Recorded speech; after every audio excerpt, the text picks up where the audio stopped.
सुख समृद्ध विज्ञान चैनल में सभी दर्शकों का हार्दिक स्वागत करता हूं।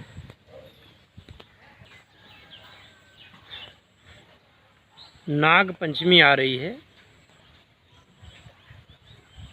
और नाग पंचमी में नागों की पूजा की जाती है, ये तो सभी लोग जानते हैं।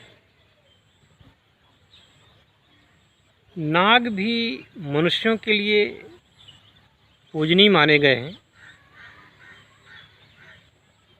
जैसे देवता, यक्ष, गंधर्व, किन्नर इत्यादि जो योनियाँ होती हैं उनकी पूजा की जाती है, उसी प्रकार से नाग योनि की भी पूजा होती है।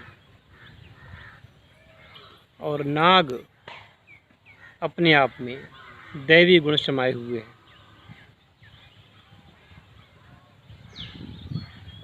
महर्षि कश्यप के एक कद्रु नाम की पत्नी थी।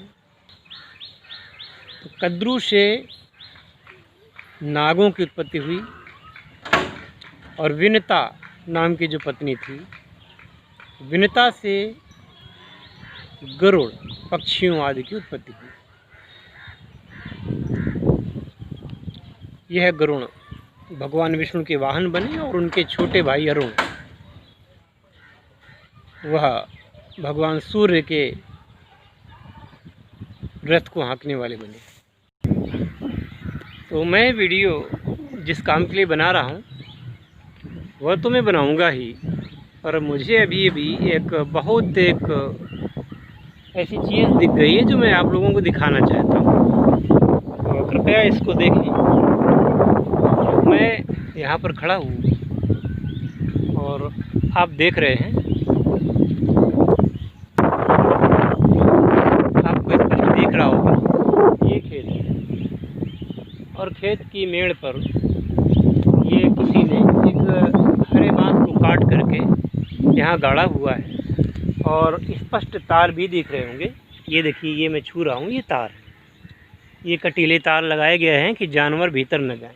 इस बांस के दोनों ओर लगे हुए हैं और देखिए कटा हुआ बांस, इसको काट दिया गया है। काटने के बाद यहाँ गाड़ दिया गया है तारों से।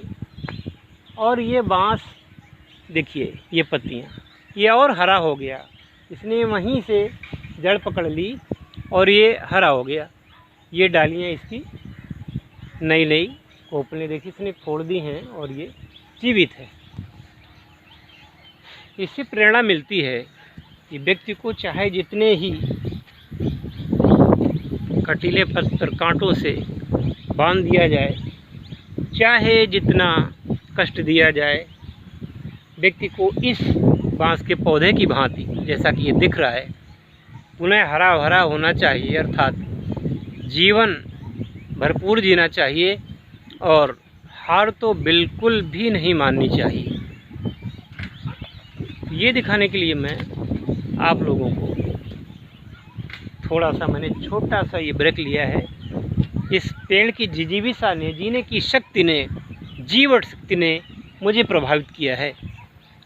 और मैं चाहता हूँ कि चाहे आप काट दिए जाएं, चाहे आपका दलन किया जाए, चाहे आपके साथ कुछ भी किया जाए, आप अपनी जीने की तमन्ना मत छोड़िए और आप अपने जीने की लालसा मत छोड़िए और ऊपर बढ़ने की, उन्नति करने की, दोबारा पुनर्स्थापित होने की क्रिया को बंद मत कीजिए।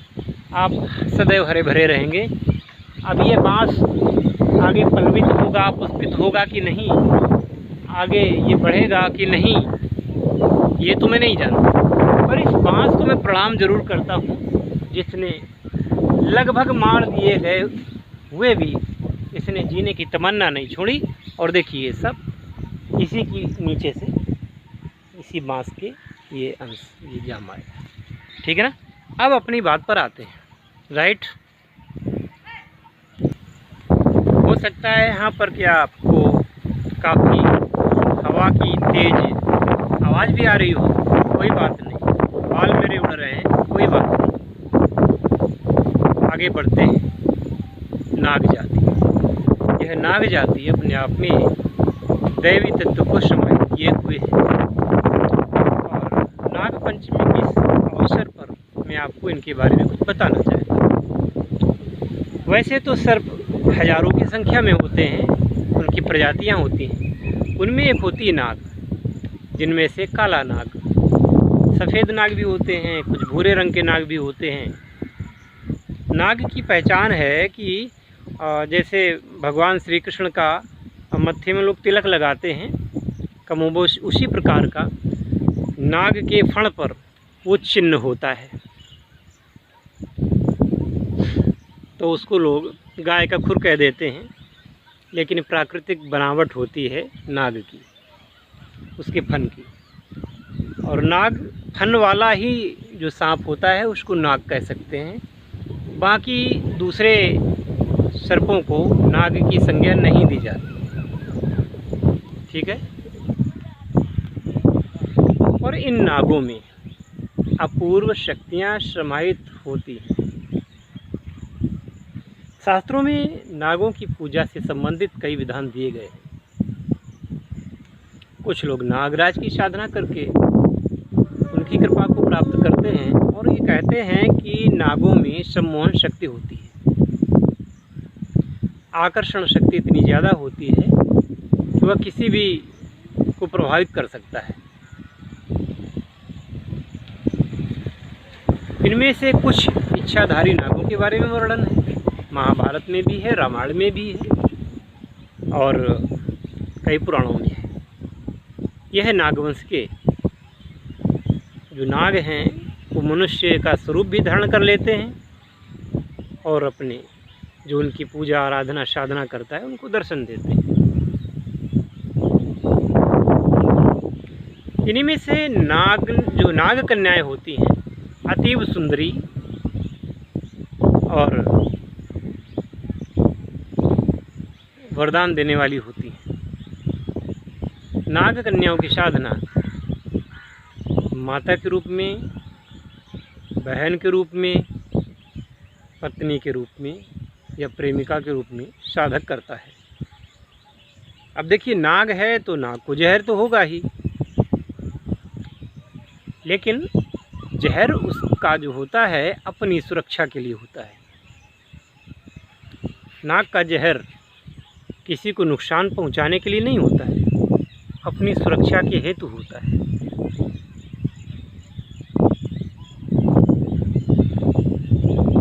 अब इन नाग कन्याओं की साधनाएं कैसे की जाती हैं?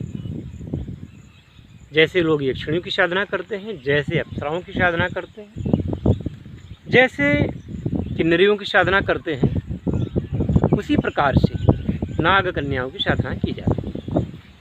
नाग पंचमी के दिन इसकी विधिवत दीक्षा लेकर के नाग पंचमी के दिन से इसके मंत्र का जो साधन करता है व्यक्ति, तो नाग कन्या प्रसन्न होती है और उस व्यक्ति को धन धान्य समृद्धि से संपूर्ण करती है। कुछ एक किंवदंतियाँ ये भी हैं कि नाग कन्याओं के पास नागमणि होती है और ये अपने साधकों को वो नागमणि भी प्रदान करती है। देखिए, अध्यात्म का जो क्षेत्र है वह संभावनाओं से भरा है, विचित्रताओं से भरा है, चमत्कारों से भरा है। जैसे विज्ञान नित्य नए आविष्कार, नवीन आविष्कार किया करता है, नवीन बातें सामने आती हैं, साधनाओं में भी दिव्य नवीनता और सदैव नवीनता, नित्य नवीनता जिसको कहते हैं, ये रहती है। जिसको जो जिस भाव से यजन करता है, साधना करता है, भजन करता है, वह शक्ति उसके वशीभूत होती ही है, इसमें कोई दो राय नहीं है। अध्यात्म के क्षेत्र में आने वाले सभी साधकगण जो साधना करना चाहते हैं नाग कन्या की, वो कर सकते हैं। शुरुआत होगी नाग पूर्णिमा से। वैसे तो यूँ कभी भी इसकी दीक्षा ली जा सकती है, कभी भी साधना की जा सकती है, परंतु कुछ विशेष अवसर होते हैं और भगवान शिव का गले का हार नाग है, उनकी बाह में, उनके सिर पर, उनके गले में नागराज विराजते हैं। तो नागराज की साधना अपने आप में दुर्लभ और विशिष्ट कही गई है। इनकी साधना करने से जीवन में फिर सर्पों का भय, उनके जहर का भय नहीं रहता। और जब विधिवत किया जाए, सही तरीके से किया जाए, गुरु के निर्देशन में किया जाए, तो कोई भी साधना किसी को नुकसान नहीं पहुंचा सकती। एक सज्जन ने कमेंट करके पूछा था, ये पूछ रहे थे कि क्या अमुक यक्षिणी या अमुक साधना हानिकारक होती है, व्यक्ति को नुकसान पहुंचाती है। मेरा ये कहना है कि कोई साधना साधक को नुकसान नहीं पहुंचाती, लेकिन साधना छुरी की धार पर चलने के समान है, ये सत्य है। साधना का जो करने वाला है, उसकी बुद्धि अगर खराब होगी तो साधना उसको नुकसान पहुंचाएंगी ही, वरना किसी साधना के द्वारा किसी भी व्यक्ति को नुकसान नहीं हो सकता। ये ध्रुव सत्य है। व्यक्ति का अपना आचरण कभी कभी उसे ले डूबता है। इसी आशा के साथ कि शुभकामनाओं के सहित कि आप अच्छे कर्मों के लिए उद्यत हो करके साधना मार्ग में आएंगे और शक्तियाँ प्राप्त करने में आप सफल होंगे। मैं अभी यहीं विराम लेता हूँ और रात को 9 बजे लाइव पर आना ना भूलें। धन्यवाद।